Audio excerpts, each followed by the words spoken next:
But social media is where I'm going to go with this because I'm kind of torn, right? I know that a lot of young people are going to be like, I don't want to really talk to people in real life. You're going to have to do their hair and talk to them in real life. But I get it. If you don't know them well, you don't want to talk to them yet. So you want to, Eddie, this is the first time you got more of a tan than I do on screen, but because my lights are so bright, I'm like washed out. No, but I've shaded off all the lights above me. You should have seen how washed out I was. So I'm torn. The reason why I'm torn is because I'm going to say the excuses on both sides, right? I'm not agreeing with these excuses, but the younger people are going to be like, I would rather use social media because I don't want to talk to people in RL, right? Or IRL in real life. But then older people are going to be like, I don't know how to use technology. I don't know how to use that Facebook. And they should. So the young people should be talking to real people, and the old people should be using social media. And the ones in the middle are a little bit of both. And I would say that my journey recently, I teach it. First of all, if you want to learn more about how to use social media, even if you're young, because guys, I've been on it so much lately that I've been to some classes with these 20s and 30-year-olds who think they know social media, and then they pull up my profiles and they're like, oh, you have more friends than you have more followers than I do, because I am working it like a job now, and that's the only way I know how to do it, right? A lot of people do social media for fun. It just wasn't fun for me. I didn't get it. It's fun now because I have a purpose, and a few people that I've taught how to do it had a purpose. Like just one example, which social media should I use? That just drove me crazy because so many of them popped up on the scene so fast, right? I mean, you had everything. I mean, are you still using MySpace? Kidding. But I mean, you know, it started with just a couple of little things like that. And then Facebook kind of limped along at first. And then all of a sudden there was everything that we have today, you know, social media, TikTok. A lot of people are still using Snapchat. And I mean, these are all just to communicate. Instagram, WhatsApp, YouTube are also forms of social media.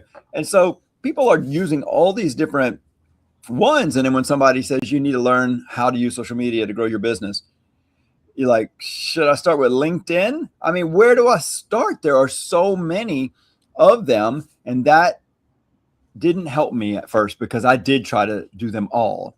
Not so well at first because I was told I should. And I kind of got one, but I almost got the second one, and then I totally didn't get the next two, but I went for it. And I think because why it sounds overwhelming, each one of them is its own environment and its own ecosystem. There are little nuances and subtle differences that really do set them apart.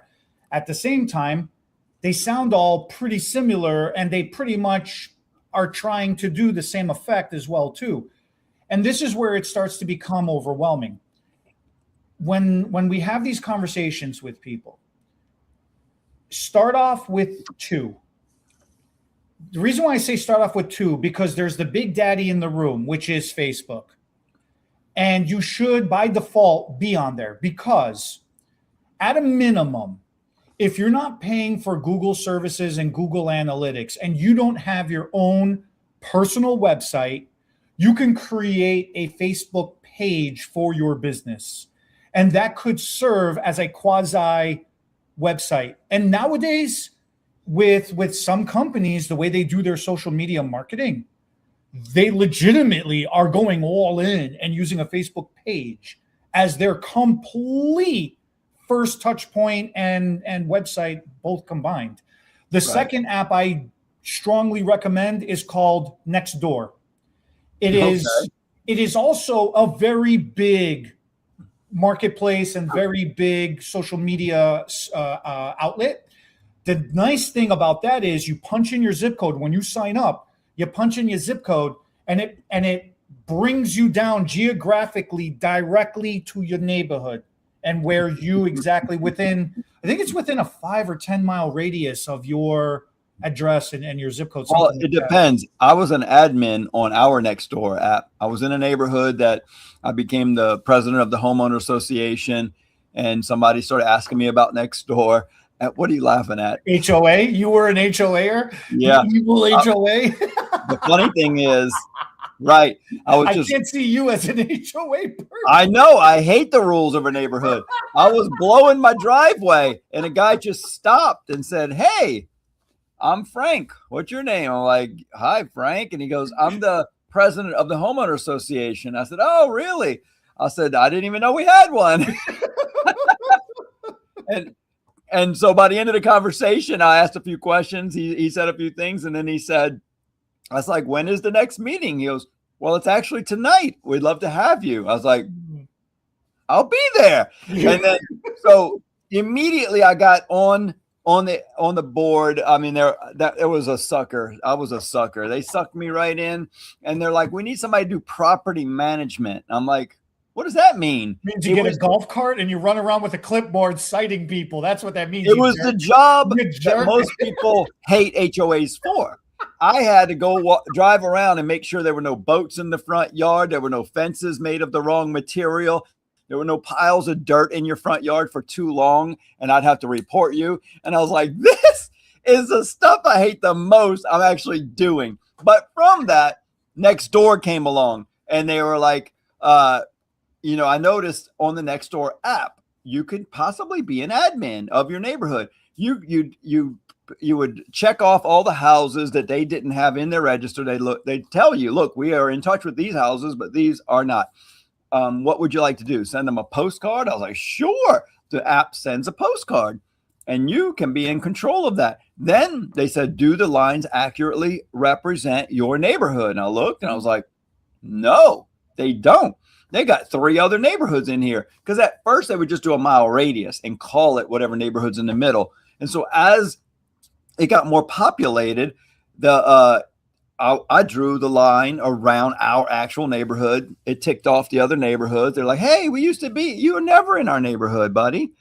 You have your own neighborhood. Start your own next door situation, and we'll be neighborhood friends, neighborhood to neighborhood." But I'm going to send you the sheriff's star so you could put it on your shirt. This is the rule. Yeah. So basically, though, I got very familiar with Nextdoor, and it works just like Facebook. I mean, it was so much like Facebook. I was impressed. But you're right. When you said 2, I was thinking, no, just Facebook's plenty. But Nextdoor is a neighborhood app that is very localized.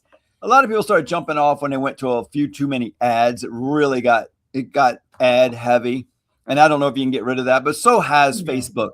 But let me just pitch Facebook for just a minute, because I think some people that are watching this are thinking that they need to use their favorite or the only one they know how to use. The reason to use Facebook over all the others is, number one, it is the biggest with the most people and the most activity all day, every day. The statistics show it. It is the biggest. There's the most people there.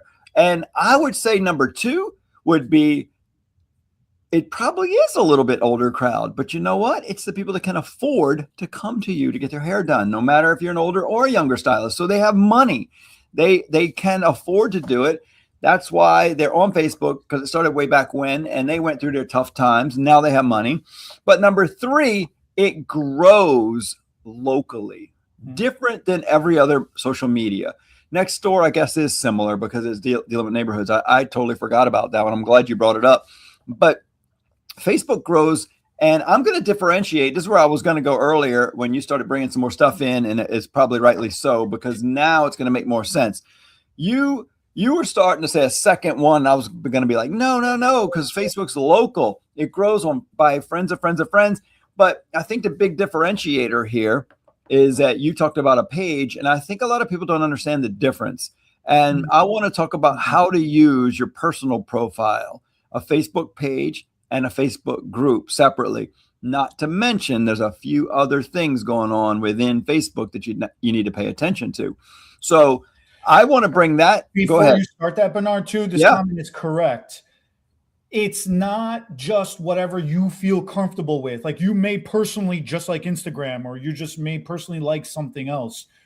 Where is the clientele that you are trying to attract? If you are just trying to have some fun and doing hair is your hobby, then do whatever you want. But if you're here watching this, then you're trying to you either are profitable and you're trying to become more profitable, or you've been doing pretty good and now you're trying to get better, you know, or you're just starting off and you're trying to get good from the beginning, from the start. Your clientele, this is where they are. This is why this conversation matters. So yeah. That's a good point.